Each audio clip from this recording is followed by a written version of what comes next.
you where I did the fist and you did the hand. Oh, that's the worst. On the vlog. Then you start dancing and then like. How you guys doing today? Dude, it's blowing up right now, huh? You hear that? What is that? What is that? What is that? Is that on purpose? I don't know, is it? Oh, there you are. How you doing? Oh, I love it. I love it.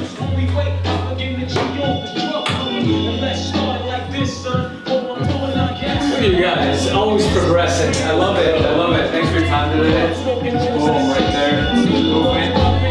There's the artist. Right there. We're gonna kind of steamroll again and keep this momentum going.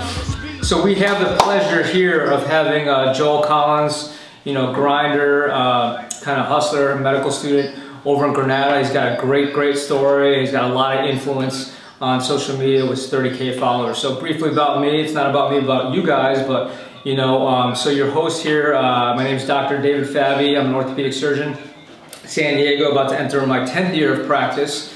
Crazy, believe it or not, but you know, my paradigm, I always like to innovate, like to be forward thinking.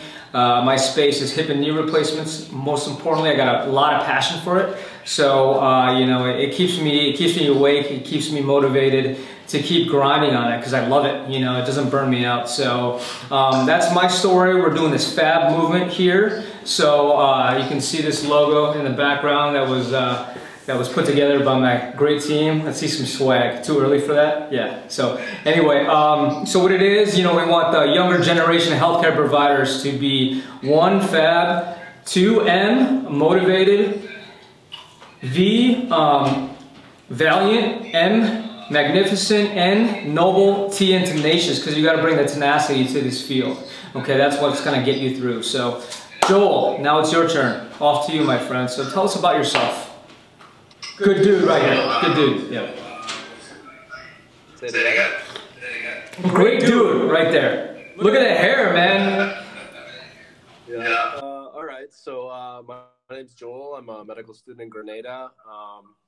Basically, my story is that when I first went into college, I thought I was going to be a professional tennis player. So for 2 years, I spent it at a small school. And when I was doing some work over a break, I was changing this toilet with the janitor, and it was like a kind of a random experience because he's like, so like, why are you still here? And then we're like pulling this toilet out of the ground in like the middle of nowhere in Florida. And he's like, yeah, so like you're an RA, you're an athlete, you've got decent grades. Like, why are you still here? Like, you've done everything you can here at this point in your life. Like, you need to go do something bigger with your life. And I'm like, who is this guy telling me these things?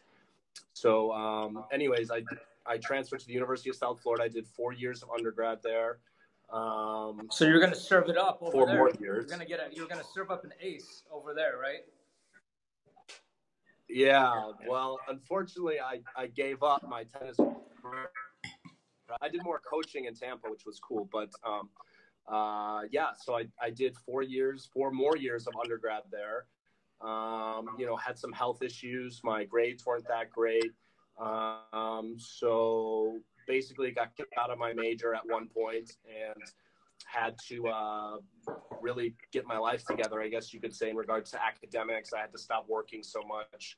I took out loans and just started really focusing on myself. And I think that's when I started getting into self-development. That's where I started learning about Tony Robbins and Eric Thomas and all these other guys that they're like, you know, if you want to do well, you need to, you know, sleep outside your professor's door. You got to basically put in some extra effort. So anyways, long story short, I ended up with like a 3.4 GPA, a 500 on my MCAT. I know I'm probably not going to be competitive for American schools. So I end up applying to St. George's in Grenada. I get into medical school in Grenada. I go to Grenada, and then I basically get just overwhelmed in medical school my first term. I have to repeat my first term of medical school, figure out how to study finally, and now I'm in my final term, which is the 5th term, and I'll be taking my step 1, which is my boards exam to go into the clinic or my last 2 years of core rotations in America. So it's kind of like a big term for me. It's super exciting. You're like the big dog on campus here. And that's the general gist of how I got where I am. But just, you know, lots of ups and downs, lots of failures, lots of realizations. Definitely not a straight shot. Well, I mean, you touched upon a lot of themes with your story. Thanks for sharing that. That's awesome. You know, you talked about, and we talked this morning about Eric Thomas, right? You know, Eric Thomas, it took him 12 years, I think, to get his undergrad degree. Now he's a PhD, you know, but he says all the time, you know, his most gratifying, the degree that he appreciates the most is his GED, is what he said. So I think that's amazing. That speaks to it, because that was the beginning of the journey. And you also talked about how your path is different, you know, but it's the little victories that you get along the way, you know, that kind of help growth. Because if you compare yourself now to a year ago, there's a lot of growth there, right? And how does that make you feel? You're like, I mean, if you really think about it, you know, because like in our minds, you know, when I was at your level, and even now, you know, I kind of always have the future in mind, or the goal in mind. Of course. But you're losing the moment. We also talked about the importance of time, you know, because it's a big commodity. We can't get it back. But everybody's got their own path. And I know I had my path. It wasn't easy, but your path wasn't easy either. But I mean, you've grown from that. It makes you stronger, more confident, and you're not quitting your dream, which is fantastic. So, kudos to you, my man. Thanks. Yeah. So you talked about how you got kind of overwhelmed when you went to med school. Kind of talk about that. I think it's, you know, before I say my thoughts on that, you know, what were the feelings that you felt when you do a lot of self-reflection? What did you see? What were the things that kind of came to your mind as to why that happened? Well, it's so crazy because like we basically everything that are like my habits, right? So, I mean, first of all, it's really difficult, yes, living in a foreign country and going to medical school. You know, you learn how to manage your time a lot better. I didn't have a car, so, you know, taking 2 hours to grocery shop and like just figure out how to like live my life down here, I think was a big part of it. They don't have Uber. Also, they don't have Uber. There's no Uber.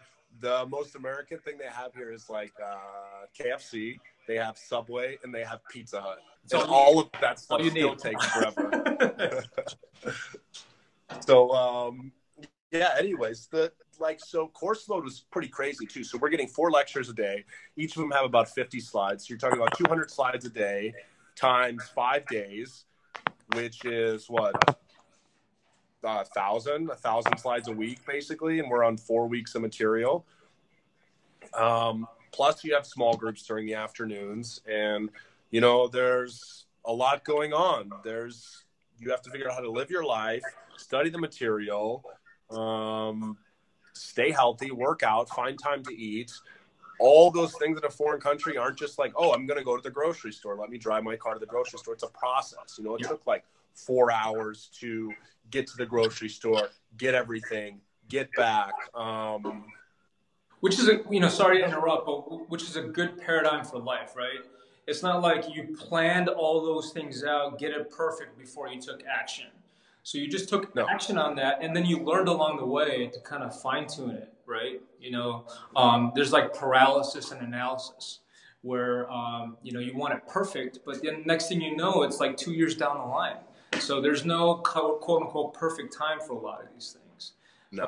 I'm sure as you went through it, you were able to kind of streamline down the process and get there. So, yeah. Finally, I figured it out. Like I have a lady that meal preps for me now, which is nice. So I don't worry about cooking or, you know, it's just the little things you figure out that are like life hacks along the way. It's invaluable. I like that, life hacks. So, yeah. So, I think that's awesome because I know for me, I didn't have to deal with moving to a different country. You know, that's a big deal, you know, so, that's awesome. And for you, that's given you a valuable experience that now you can apply to the rest of your life. You'd be like, you know what, I went to Grenada, I went to a different country and I did it, you know, so, good man. So it looks like you got you got the formula. So, we did a poll before about talking about, what's the formula for success. And it's a huge formula. But I think as you grow, as you go through it and you read a lot, a lot of consistency patterns come along the way, right? I think first and foremost, number one is gratitude. I think that's 100%. yeah. And then two, I think, and with gratitude comes service to others. You provide a lot of service. You provide a lot of value to people because we talked this morning, and you talked about how gratifying it was to help, other people, kind of pre-meds, high school students, kind of get to where they want to go. So talk about that. I think that's fantastic. So, it's funny. I was having a conversation with my friend earlier, and we were just talking about, setting up our plan for the semester. And he just talked about how everything that we do and how we connect with people, all these things, it comes from within. And how silly that sounds. It's like, yeah, okay, it comes from within, but gratitude, it comes from within. I'm grateful for this food. Like, if you're constantly focusing on all these negative things, then you're focusing on the wrong things.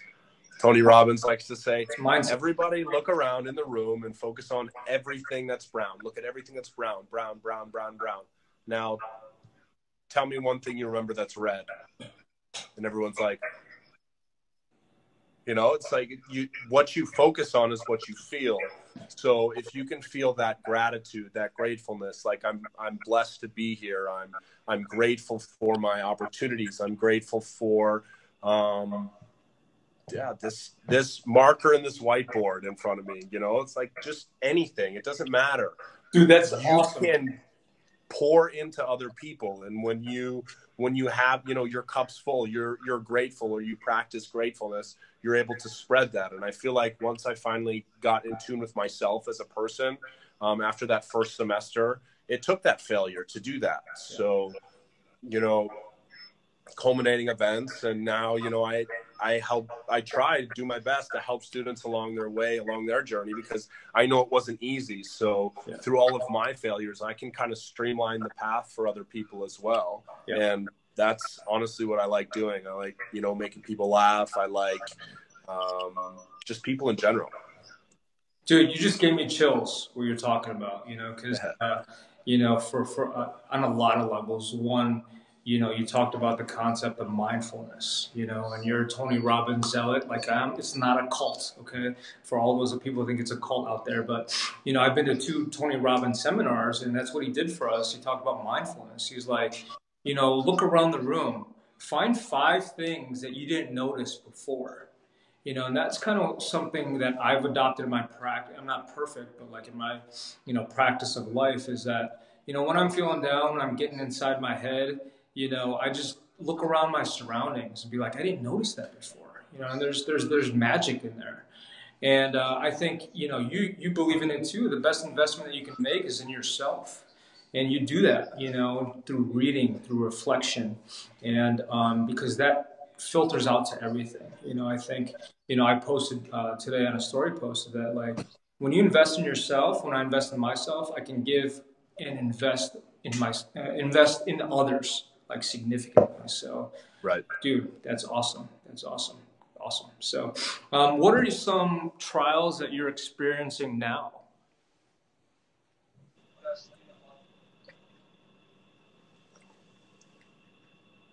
So Can we drop the call? We good? No, you good? Can you hear me? Yeah. Okay. So what are some trials that you're experiencing now currently? And how are you looking to kind of really attack that, address that? So I did some meta-analysis on my exams last term, and I realized that I had a huge hole in my pharmacology. Like, every single exam was, I could have made those 90s if I would have gotten, 5, 6, 7 more problems in my pharmacologies. But, with the process I'm using, I've got like 2 resources. I've got the lectures, and then I've got like another standardized resource outside. And I realized I've got, one for micro, one for biochem, one for farm. So I realized that I have to like add, I'm going to review this subject on this day, or I'm going to review that subject on, it's all right there. So what I do today, it'll show up tomorrow if I need to do it tomorrow or the next day. And stuff like that is like invaluable, taking the hard work out of it. So a program like Anki really did that for me. There's plenty of tutorials. You can message me if you think you might be interested in something like that. But, that's something I was looking for in undergrad. I didn't know how to study really in undergrad. And, I was busy working when other kids were figuring that stuff out. So I'm more than happy to show kids that and help them, be successful where I wasn't again. So I'd say spaced repetition, and then, actually maybe dishing out some money for a tutor or finding someone who's in med school and almost shadowing or, asking them to put them under your wing and show them how they are approaching material. Because if you don't know how to approach material or you don't know how to learn, you need to obviously figure it out. So you need to go to someone who knows how to do that. And I think medical students are great examples of people who know how to just drink from the fire hose, so to say. Because a lot of us are type A personalities. It takes a certain, you got to be cut from a certain cloth to go into it, and that's what, I don't want to say worry. I try not to use worry, but like, I don't want the best and the brightest not to seek what we do. Because what we do is a huge privilege. We heal. We're healers, and we need the best and the brightest in the field. And I'm not talking about the most smartest person, because like, when I leveled up, I was not the smartest. A lot of these cats were like super smart, a lot smarter than I was, but. I know what I brought to the table was like, you're not going to work harder than me, so. They say, I quote this all the time, like Malcolm Gladwell says that all you need is an IQ of 120, the rest is diligence, hard work, and passion, so, yeah, I mean, I think that's great, man. That's great. So, yeah, I mean, I know for myself, I think right now in terms of applying for medical school, so we'll talk about each level. Applying for med school, number one, I think extracurriculars are very important, much more so than when I was doing it. And then, also just GPA and MCAT, those are your gateways. They're not the only gateway, but they help. So really, that should be your laser focus going in. And then pre-meds, do a lot of start early, make connections early, shadow doctors, because those are doctors that, one, most importantly, impart you wisdom, but they can be your future mentors. And they can open up doors. You're like, I know this person, I know that person, I know that person. 100%. That's so true. So true. And of course, when you go to college, when you level up, you go with all these pre-med guys and girls. And you're like, wow, the competition level goes up. And that, what you thought was high level, Yeah. And then you get to like junior, senior year and all your friends have switched to business and you're like, where are all my friends? Yeah, no, for sure. Because like, they were all, like we were maybe all conference, all American academics. I'm talking figuratively. And then when you get there, in high school, so we were like the big fish in the pond. But when you get there, you're almost like the little fish in a big pond.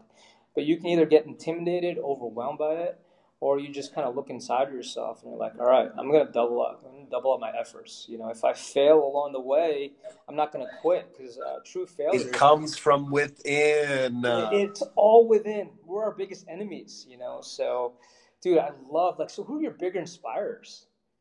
Besides who are my Tony Robbins? Yeah. Yeah. Actually, and myself is one of my biggest inspirations as well. You got to be your own biggest fan. And I don't care what anybody says. Somebody told me that you have to be your own star player. And I love that. And I say that to this day. Yeah. Like, oh, you're cocky, you're this. No, like, I know who I am. Like, I love myself, and I love where I'm at, and I love what I'm doing, and I love where I'm going. And just be your own favorite player. Be your own superstar. Because there's a big difference between confidence and arrogance. Like, I got that a lot in college. I still get that. They're like, oh, this is cocky, dude. But like, no, I mean, get to know me, sit down with me, let's rap, let's talk. And, confidence is when you can when you walk the walk and you talk the talk. And self-confidence is so huge. It's so huge. We talked about the best investment that you can make is in yourself. And, Will Smith says, like, you got to kind of be delusional in your own mind to be successful. He's like, I think I can be president of the United States. But, that's what it's, you got to be kind of a legend in your own mind. And I'm not talking about from a selfish standpoint. I guess in some semantics you can say it's selfish, but it's not if you're coming with a good heart, so yeah.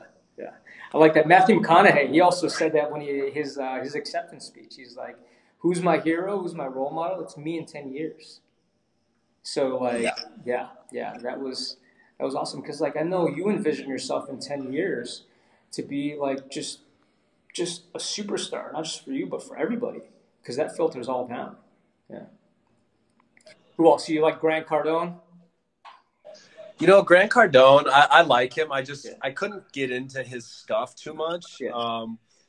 Eric Thomas became a little too like preachy for me. I think the first motivational speech I ever looked up is the one like the UOU. Yeah. So that one was like earth shattering. And that's what's so funny is I actually like formed my first friend group in undergrad, my first good friend group, like from like looking at those videos and like just conversations and meeting people and like you get drawn to people through, once again, what you consume. And I think that's super important for you to know is like, if you want to contribute to people that are out on a higher level than you, or you want to level up, you have to consume quality content that you can regurgitate. Yeah. And that means that it's most likely going to be some self-improvement stuff. Always. It's going to be whatever your niche is, really. Yeah. And I feel like that really like molded the pathway or gave me the guide rails that I needed to like show me the path that I needed to go and make the friends that I needed to make. And wow. Yeah. I love all those guys so much. Like even the other day I was watching something on confidence. I wasn't feeling too good about myself. And Tony Robbins is like, stick your chest out. Yeah. What do you feel right now? Take a few deep breaths. Yeah. What would confidence feel like to you? I was like, it would feel like I'm the man, I'm going to go rep out a couple more sets and, go get a pump in, You know how you're feeling when your chest is real tight and, you're walking around, you're like, I look good. I feel good, and bringing that to the ball game with whether it's academics, life even, or, most recently for me, definitely like doing questions saying like, I know this is the answer. You can't second guess yourself ever anymore. Like it's not time for that. Yeah. You have to know yourself and know that if you're going to get this question wrong, you're going to get it wrong 100%, not halfway leaning out the door, because that's not commitment. You need to commit and be committed. And if you fail, you fail, and you just get up and go do it again.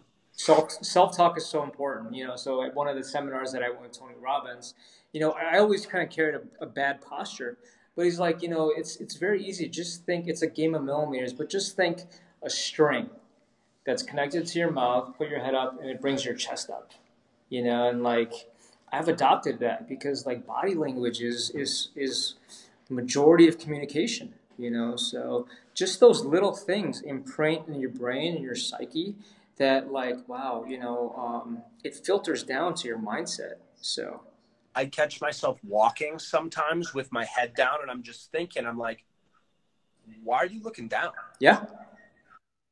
Like, and then you go up. I don't know why. Like you get more air in your lungs. You get more oxygen to your brain. It's like it's something physical, metabolic. Like it's a combination of both of this. Just like you feel better. Everything, because you're looking down. Yeah, it's almost like I'm not. It kind of symbolically, it's like I'm not making progress. But you're looking up. You're thinking about your dreams. You're moving forward. And it's also just looking up to the skies and appreciate the moment. So, dude, I love where you're spitting, man. You're preaching. So, and these guys, we talked about mentorship. A mentorship doesn't have to be something physical where you meet that person one-on-one. Your mentors can be people that have passed on. people that you read about, you know, because like, I mean, yeah, I mean, my mentors, you know, I love E.T., I love Eric Thomas. If you guys haven't seen, watch his content on Breathe. He talks about, you know, if you don't want success as bad as you want to breathe, then it's not going to work, you know. So I love that, you know. And then also Tony Robbins, Gary Vee. Now each mentor that Steve Jobs, there's a lot of things that I don't agree with them, you know, Of because course. you're authentic. You know, you appreciate your authenticity. I appreciate mine. You know, I'm just gonna take snippets of what I think works for me, and I'm gonna be me. Exactly. Yeah, yeah, yeah. Dude, you just got me. I'm ready to run through a brick wall, bro. This is good All right, stuff. send me that video. All right. So yeah, I mean, whoever's, you know, listening, watching, reach out to Joel, man. He's got a lot of wisdom, and he's a lot more close to a lot of what you guys are going through than I am. Reach out to me. You know, that's what we're here for, man. And I look forward to this collaboration, this relationship we got going. Continue to grow, bro. You know, excited to meet you in person. If you want to come shadow us, whatever, man. I'm here to. You know, I'm putting it out there, like, you know, I'll be your mentor, you know, so. And I you appreciate that. and We got to figure out if I can do a sub-eye there or something at a hospital or something you're affiliated with. I don't know. We'll make We'll it figure it happen. out. You can always make things happen. You can always make it happen. So Yes, you can. We'll figure out ways. We'll figure out ways, bro. We'll build the door. Yes, that'll be awesome. We're gonna make an orthopod out of you. So. Uh-oh. Yeah. You heard it here first. Yeah, I mean, dude, anything, honestly, reach out to me, man. You know, like, I will wake up at 2:00 in the morning if I'm sleeping. I don't sleep much, but yeah, dude, we're here for you, bro. I appreciate that. Thanks so much, guys. And you know, I'm here for your audience. I'm here for mine. Whoever wants to just reach out, shoot me an email, shoot me a DM. You know, whatever. I'll do my best to answer your questions. Yeah. All right. You're awesome, man. Appreciate you. So have a great day, man. We're excited to follow your career. I know we're already following your career path already, and that's inspiring, man. You're providing so much inspiration to a lot of people out there. So myself included. Yeah. All right. Talk soon. Yep. See ya. Take care. Bye. Boom.